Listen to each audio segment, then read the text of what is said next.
Hello, my fellow geeks.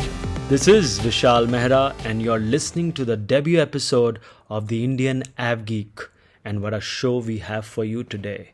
One of my favorite things to do during lunch hour at the office is to open any aviation focused website and read what's going on in our universe. One of my bookmark websites, in fact, is networkthoughts.com, which is run by Ameya Joshi, well known name in Indian aviation, regularly analyzing airline networks, new routes, and industry issues. Ameya has worked with airlines like Kingfisher, Go Air, and AirAsia, and has been tracking Indian aviation for the past 2 decades now. His inputs even made it to the National Civil Aviation Policy of 2016. Apart from writing, Ame also enjoys teaching and has been conducting online sessions on airline network planning. And now, some of his students are part of various airlines in the network planning department too. Wow. So, without further ado, here is Ameya Joshi. Thanks, Vishal, for having me here. Thanks for that wonderful introduction. Congratulations on starting this podcast, Indian Aviation and the overall AvGeeks in India. Definitely lacked one. And let's hope you get some wonderful guests going forward. And this grows in, what do you say, readership like it is for my blog. So maybe that uh, the hits, Well, the views. I don't know how podcast gets recorded or counted. So thank you. Thank you, Ameya. I think it would be more in terms of listenership, but I think what all of us are going for, hopefully, is great engagement, not just in terms of quantity, but in terms of quality. We are a small, tight knit community of AvGeeks in the country, but growing strongly every day. And I hope this podcast is a small step in the right direction. So, thank you again for your time. What we will do now is we'll divide our talk into two parts. We will talk about two very interesting airlines in the country. We will start with the blue and hot IndiGo first, and then we'll switch over to the red and cold SpiceJet later on. All right, so let's start with IndiGo. It's on everybody's lips these days, every pink sheet. Probably the most exciting airline in the world right now, in terms of the work they've been doing, in terms of the talent that they are attracting. Peter Elbers last year from KLM, and we all know he was onboarded to really fast track the international expansion of the airline. And since then, there have been so many great high profile hires across functions, right? What I want to talk about today is tomorrow, on the 5th of August, it is Indigo's 18th birthday. And back in May, Indigo mentioned that they would be launching a new product, a new seat, a new business class seat. Their first, of course, on India's business and busiest routes. Do you have any thoughts on that, Ameya? yes, I mean, if you look at it, when they began operations, they went to the market saying they're better than Kingfisher, they're better than Jet Airways in terms of their finances, simply because they have a single type of plane. Their crew costs are lower, their training costs are lower, they can swap the planes, get a better OTP. But if you see over the last 18 years, all has broken down one at a time. I'm using the word broken down, but actually, if you see their finances, they've improved. So they came with this mindset of point to point flights, like a true LCC anywhere in the world. At some point of time, they decided to convert it and offer one stop or multi stop options to people, including checking in your baggage till your final point. Again, when the 321s were available, the 321 Neos, it moved from 180 seater 320 to a 222 seater 321 in the fleet. Yeah, yeah. The surprising part came with the ATR order. So it was a different fleet type altogether, a different maintenance needed, different crew set. You cannot swap a different network altogether. And now we have the 350s on order. And just to take you back, when the first Neo came, and Airbus said that a Neo can accommodate 186 seats, they could add one row with the new arrangement with the laboratories and galley and so on. But the first Neo which Indigo inducted was actually 180 seater to keep things simple. So they were ready to let go of six additional seats, very Yes. difficult for a Very LCC. interesting. Correct. Of But course. but what mattered for them more was operation simplicity. This was 2016, 8 years ago. From then till today, we've seen the 321 new, we've seen the ATR 72-600, the 350 order being placed, and now we are at a juncture where a few months down the line, we'll have a business class in an Indigo aircraft.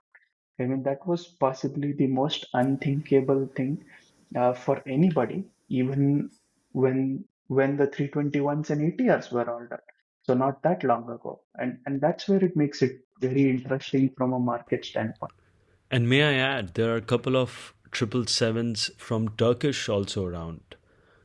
And now there are few 737s from Qatar also, which are currently operating. Few more will be joining the fleet soon. So there's lots going on there.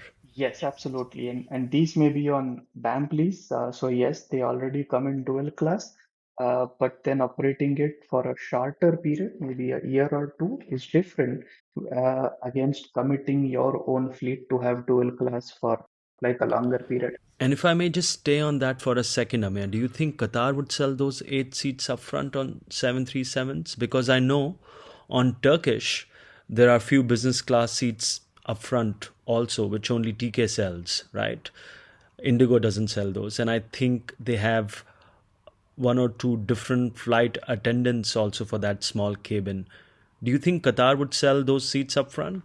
Ideally, yes, because a lot of complaints on social media, at least, were with that feeling that I traveled till Doha on Qatar Airways and this was the service, and after that, I was put on Indigo. Now, if you go back as AvGeeks, we know that you are not put on that flight, but you were booked on that flight. So it's an oversight somewhere during code share ticketing that somebody had not looked properly on who is the operating carrier, and Qatar Airways remained the marketing carrier.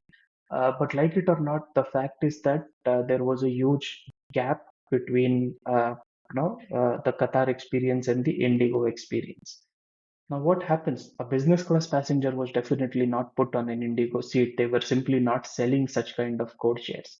But what happens is because you have this feed coming from Indigo on the India to Doha sector, and of course, premium product is important, especially for Qatar, which has minuscule seats in the market as compared to Etihad and Emirates.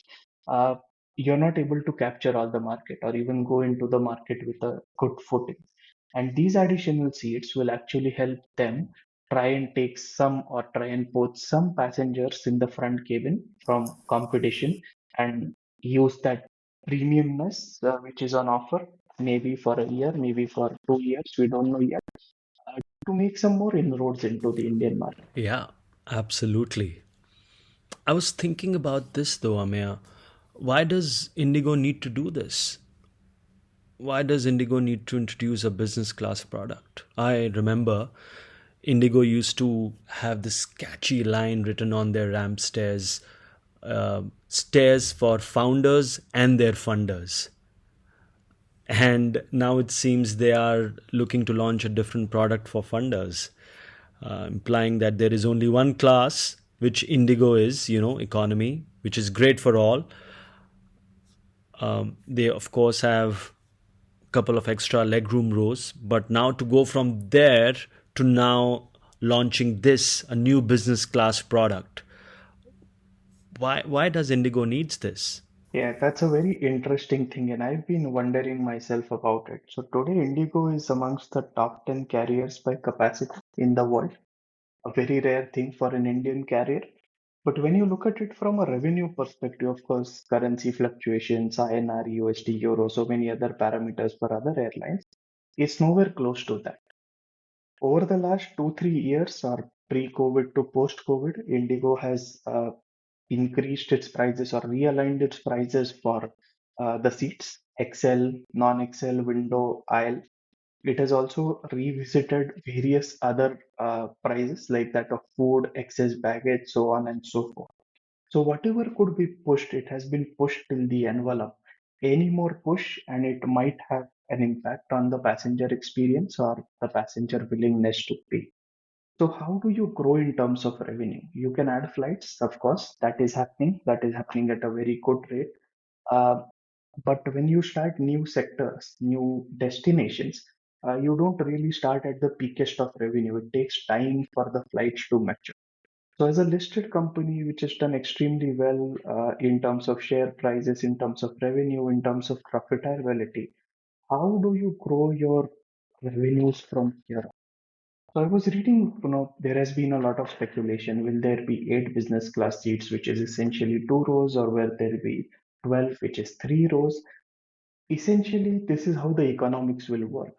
If the 12 business class seats or three rows are going to replace about five or six economy class rows in an aircraft, if these 12 seats can make more money than the number of seats which it replaces, number of seats is another metric. What eventually matters is revenue. So if there is a belief in Indigo that these number of seats, business class 8 or 12, can make more money than the ones which they are replacing on the economy side, your overall revenue per passenger is going up because you are now carrying lesser passengers. You've taken away capacity from the aircraft. So your revenue per passenger as a metric has gone up. Your average fare as a metric has gone up. There are other benefits where you require lesser time to board the total aircraft because you have lesser passengers now. Even at 100% load factor, you will have lesser passengers because you've removed some seats. Business economy, yes, it remains, but you've removed some seats. So that is what it is going to happen. And this, I feel, is where it has Indigo to go. And there's just one part of the story. Indigo has been very sharp with understanding the market and tracking the market. The second part of the story is that today there are fewer business class seats in Indian skies than they were pre-COVID or when Jet Airways was in operation. So the Jet Airways capacity which has gone out has not been fulfilled yet, even with Vistara and Air India coming together in a few months' time. And that's where I see Indigo jumping and taking that capacity. Now, of course, business class had some empty seats all along, but the drop is significant. So, if you had passengers who were flying business class in 2018 in India, today you have fewer seats, and the economy has done better than what it was in 2018. So, the potential to have business class passengers has gone up, but Yeah. the availability has gone down. And that's where Indigo, with its network capacity, cash balance to take that leap of faith comes into picture. And they have, I think, such a hold over the corporate travel market also, mainly because of their network, mainly because of how deep and widely they fly across the country. They have a very large corporate travel base also, and I'm sure they'll be able to tap onto that as well and fill those seats. But with business, I think there are a couple of other things which might happen with the induction of the business class. I have few questions. Whether they will finally have hot food, whether there'll be ovens on the flight. I had a question around the ratio between passengers and flight attendants now. Would that change now, or do you think it'll remain the same? Especially now that they have, or they are expected to have 8 to 12 seats up front. Do you think one of those, do you think there'll be just one flight attendant able to serve them all, or will they have two? Will those two be solely for that cabin? What about the use of the restroom? There's one restroom up front in all the aircraft. Would that restroom then become exclusive for business class passengers? Would there be like a curtain in between or something? Rest of the economy passengers then would just have those two restrooms at the back. So I have all these questions in my head, but it'll be interesting to see how Indigo approaches all of this, and maybe we'll get some answers very, very soon. Yeah, absolutely. I think at this point of time, there are more questions than answers, and I'm sure that their service levels will evolve. There Hmm. will be a Yeah. lot of reviews that will be done internally and externally on what works and what doesn't. What will be interesting to see is how they price the product because with all assumptions that it's not going to have hot meals the way say Air India or Vistara serves and not a traditional business class. It's going to be interesting. Are they going to use the same strategy they used for their initial product to stimulate the market, or are they going to go cutthroat? And that will impact how the market reacts to this. Yeah, I mean, there are so many layers to this. There's a well known open secret about Indigo launching a loyalty program. They've tried their hand in the past, launching a couple of co branded credit cards, also. Not sure about the success of those, but I'm sure with the induction of the business class product, more aircraft coming in next year. There are 321 XLRs planned. 3 years from now, you'll see the 350s also. You'll see them flying long haul. They would need more credit card partnerships also, right?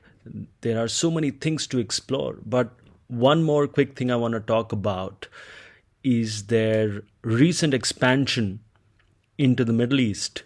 We are seeing flights from, uh, so many different places in the south, from Coimbatore, from Trichy. What's causing all this, rush to the Middle East? Yeah, so really interesting. Indigo has this old habit or almost discipline of chasing competition. They don't sit idle, and Abu Dhabi apart, when Fly 91 started, a very small one aircraft airline, they wanted to fly between Bhopal and Ahmedabad, and there was nobody else connecting this route. It wasn't a Udan route to give it exclusivity, but within days of the airline announcing it, Indigo launched its own flight on this route, and I'm not sure if it still operates. And Fly 91 pulled out within days, so it doesn't take any competition uh, no lightly. So every competition it sees is serious, be it a one aircraft airline or be it a larger. I think that's what is being repeated when it comes to Middle East. You see Akasa Air announcing flights to Jeddah. Indigo, which already operates, announced a second frequency. We have Air India Express and Akasa starting or adding flights to Abu Dhabi where they already operate, and then Indigo coming with a barrage of flights from Bangalore, from Coimbatore, from Trichy, from uh, Mangalore, and some of them daily, some of them 4 times or 3 times a week over the next 10 days or so. And if you look at it, it's a mix, right? So uh, Dubai is completely done in terms of bilaterals. Doha is completely done. Kuwait is completely done. So you have very limited points now in the Middle East where you still have rights to fly. And Abu Dhabi is one of it. I mean, the legacy or it goes back to the deal between Etihad and Jet Airways when additional rights were given. And those rights, of course, still stay because Jet Airways may not be there, but the deals are between two countries. So you have seats available from the Indian side to go there. Now, going to Abu Dhabi, you are catering to some market of Dubai, but you're also ensuring that it becomes a very strong market for you because you are a dominant carrier in most routes, and the competition doesn't get a chance to grow there. So, interestingly, this time they gave in guidance that they'll grow their capacity in high single digits. Last time it was 10 to 12%. This time it's high single digits during this quarter, and most of it is actually coming with fewer number of flights but longer flights like these international ones unlike the domestic ones, and that's where the capacity guidance is coming from. So you have these flights which are starting over the next couple of days. Secondly, they will suddenly see over August about 5 to 6 aircraft being freed up as the Qatar Airways Max 8 take over routes to Doha. These were the routes where earlier Indigo operated its own metal. So you will have these additional capacity which will get deployed.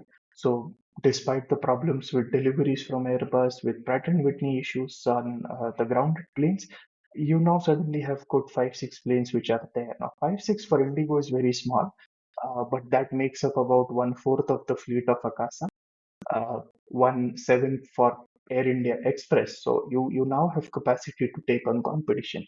And that's where this whole thing is working out one at a time, trying to fit one puzzle at a time. Right. And by the way, I was just checking. Bhopal and Ahmedabad, of course, is still on the network. They fly the route on ATRs. And interestingly, now there are two flights now, from not being present in the market at all to now having two flights. So there's a morning flight and then there's a late night flight. It's interesting to see how they really look into this and operate this. All right. So this is one part of our discussion today. I want to talk about SpiceJet also really quickly. I want to talk about what these guys have been up to. We keep talking, we keep discussing SpiceJet on X so often.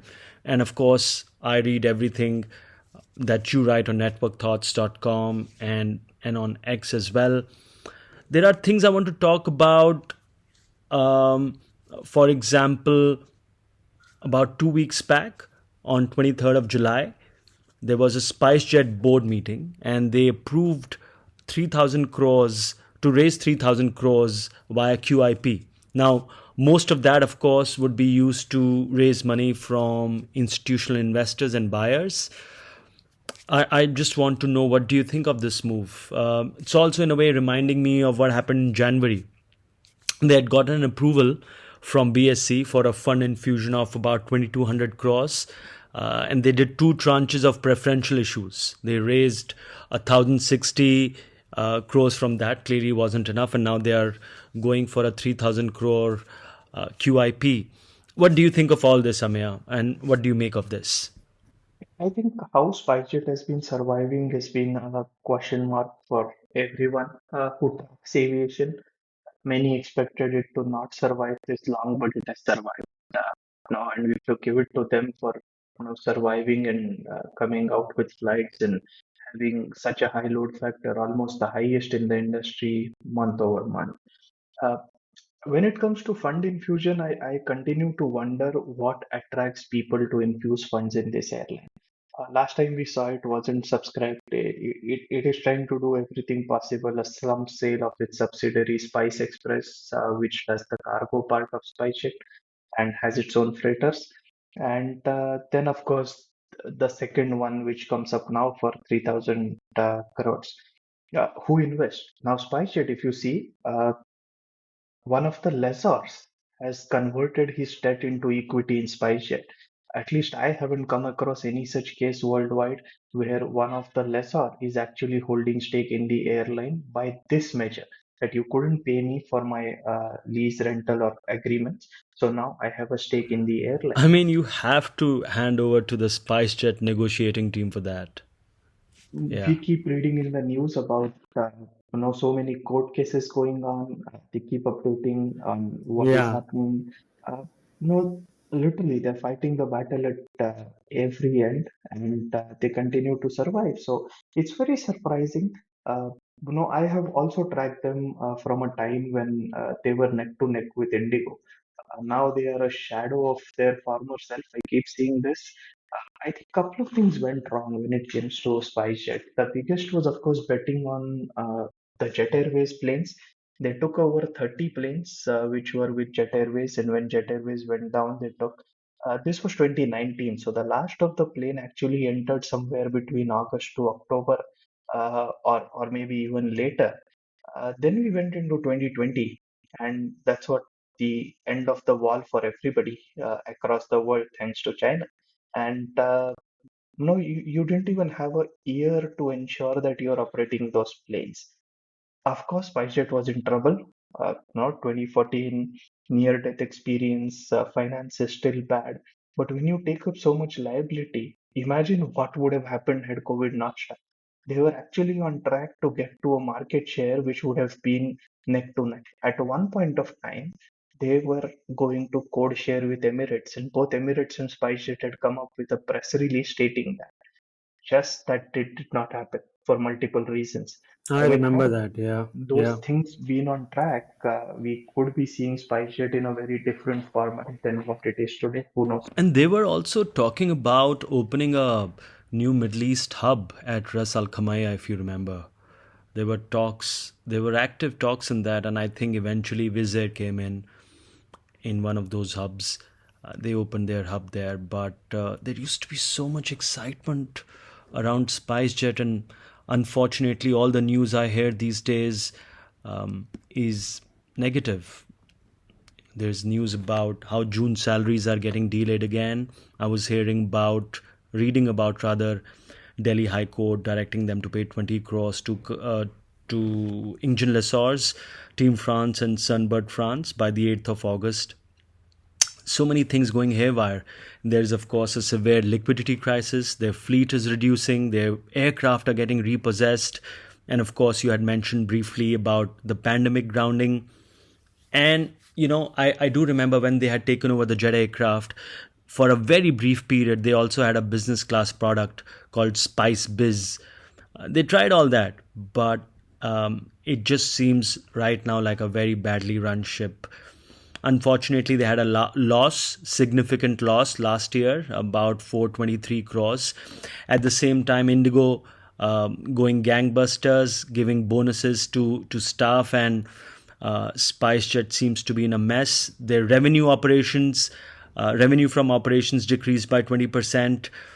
So I'm not sure what's the way out. I'm sorry to put you on a spot there, Ameya, but is there any light at the end of this tunnel? Is there any way out? So if you look at SpiceJet, they have a negative net worth of 2,585 crores. When you look at the 3,000 crore which they are looking to raise, if they manage to raise it, they'll become positive when it comes to net worth. And that itself is a huge thing in a market which gives them access to more funds, possibly more foreign funds, who knows, and in fact, better valuation in the market.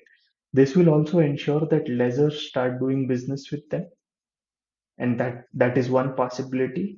However, their accumulated losses have also increased. So they have increased about 400 crores, and now they stand around 7,800 crores, which is a huge number. And I mean, Indigo did about 4,000, 3,000 crore in a quarter in terms of profits last year in one of the quarters, but that's not possible with SpiceJet. So it's going to take a long time to do that. But getting to a positive net worth is the first step. Getting more planes operational is the next step, and that's where you can increase your revenue. That's the only way to come out of this spiral. The lucky part is that one of the settlements which they've done has seen some of the Q400s being shifted to their own ownership as part of the settlement. The unlucky part there is, even when the planes are with them, they were so poorly maintained that not all of them have been up and running so far. Maybe because of maintenance reasons, but again, those are not yet flying. So we don't know if it's the lack of finances which is holding them back, lack of spares, or the maintenance was so poor that getting it up and running is going to take a lot of time. See, it's a spiral. They're sitting on a lot of losses. They have a lot of liabilities. The only way to get rid of them is either to renegotiate, which I'm sure they are already looking at, but to make so much money that they can take care of their present and also ensure that they can start paying off their liabilities. That's when the market will be in a position and willing to do business with them. Currently, that's where the challenge is, because there is no trust when it comes to this. From employee side, salaries are delayed. There were news about PF being delayed, which are statutory compliances. And you go to a lessor, they burn their fingers so badly. How do they really give more planes to them? So they're in a spot from multiple angles. The only way is to start making money and telling the market that that's the way forward.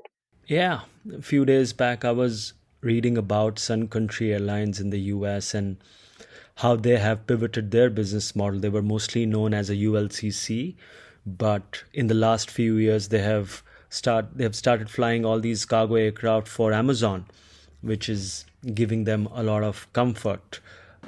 And by next year, about 20% of their revenue would come from flying cargo aircraft for Amazon. They're about to bring in 7, 8 more aircraft in the coming few months. Those aircraft were flying with Atlas Air, but now they'll be getting transferred to Sun Country. And it got me thinking about Spice Express. So maybe there's a way out there. I don't know, but we'll keep an eye out on that. And this has been fantastic, Ameya. Thank you again for your time. I hope we catch up soon. Thank you so much. Thank you for having me here for your first podcast. It's been absolutely my pleasure. Fantastic insights and a great talk with you, Ameya. Thank you. And I hope you have a fun time at the IndiGo event tomorrow. Thank you and same to you. I couldn't have imagined a better show to take off the Indian AvGeek. By the way, Ameya, besides writing on his blog, also is very active on X at Khabri_Lal. That's KHABRI_LAL. Be sure to follow him there. And if you would like, you can follow me too. I am at Vishal Mehra. That's VISHAL, numeric 1, MEHRA. Well, that's about it for this show, for this week. I will see you next week with what promises to be an action-packed week for Indian aviation. Till then, happy flying, everybody.